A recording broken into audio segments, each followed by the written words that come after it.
You know that phone in your pocket? The groceries in your fridge? The very internet you're using right now? All of it depends on a world that works together. But what if that world is breaking apart? Today, we're talking about the Splinternet and this huge, almost invisible force that's redrawing the map of our future. Let's dive in. So here's our game plan. First, we're going to look back at a pretty spooky historical parallel. Then we'll get into the hard data that shows how the economic world order is shifting under our feet. After that, we'll unpack the impossible choice that countries are facing right now, compare this new situation to the Cold War, and finally, look at the really high price we all might have to pay for putting up walls. All right, let's start by jumping in the time machine. Because to really get a handle on the risks we're facing today, you have to see just how fragile a connected world can be. And that brings us to the big, kind of scary question, doesn't it? We've grown up in an era of globalization. It just feels normal, permanent even. But what if that very interconnectedness, that thing we take for granted, is actually creating the tensions that could tear it all down? Are we watching a rerun of a show we really don't want to see again? Just look at this timeline. For over 40 years, the world was incredibly connected, that first great age of globalization. It really seemed like the future was here. Then, bam, a single assassination in Sarajevo, a few political dominoes fall, and just 1 month later, that whole interconnected world goes up in the flames of World War I. It's a really stark reminder of how fast things can unravel. Okay, so that's the history lesson. But this isn't just about the past. We're seeing a massive shift happening right now, in our lifetimes, and we've got the data to prove it. The economic map of the world is literally being redrawn as we speak. Take a look at this. That bar on the left? That's the slice of the global economic pie held by autocratic countries right after the Cold War ended. Pretty small, right? Now look at the bar on the right. Today, their share of global GDP has more than doubled. We're talking over 30% now. This isn't some minor adjustment. It's a fundamental power shift. And here's a number that really puts that into perspective. 70%. Let that sink in. 70% of all global trade runs through these unbelievably complex supply chains. You know, your phone has parts from 10, 15 different countries. Well, those are the very chains that are now getting squeezed by all this geopolitical tension. So you see how deeply tangled up we all are? This is the key. It's not just an abstract idea.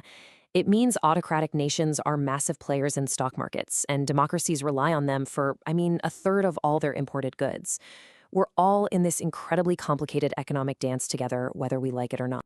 So all of this complexity creates what experts call the integration trilemma.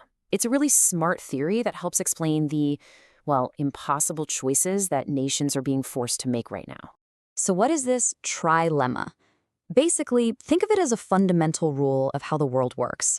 A country can't have it all. You can't have perfect global integration, total national sovereignty, and pure democracy all at the same time.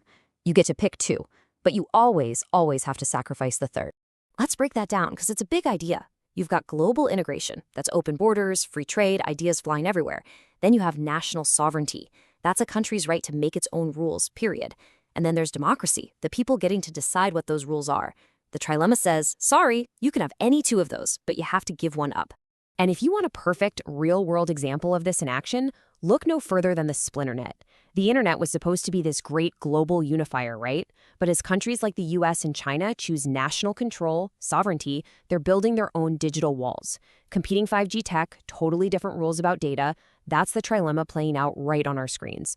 We're seeing one global internet fracture into many national ones.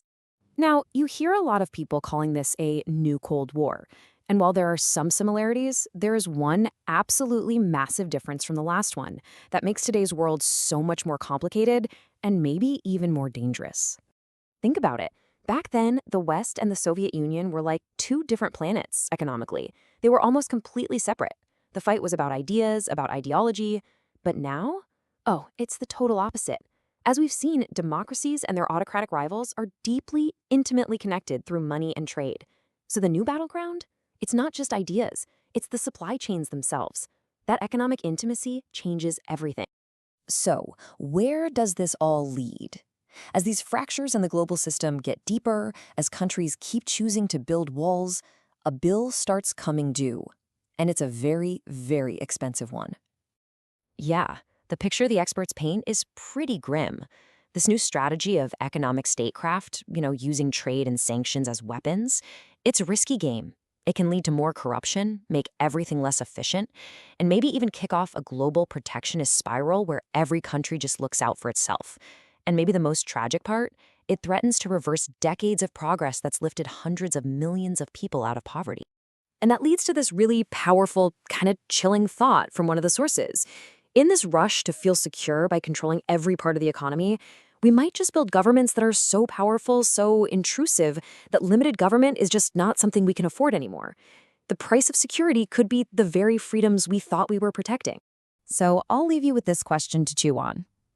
As our world keeps fracturing, as the walls go up, we have to ask ourselves, what are we really willing to pay for the feeling of security? And what is the true final cost?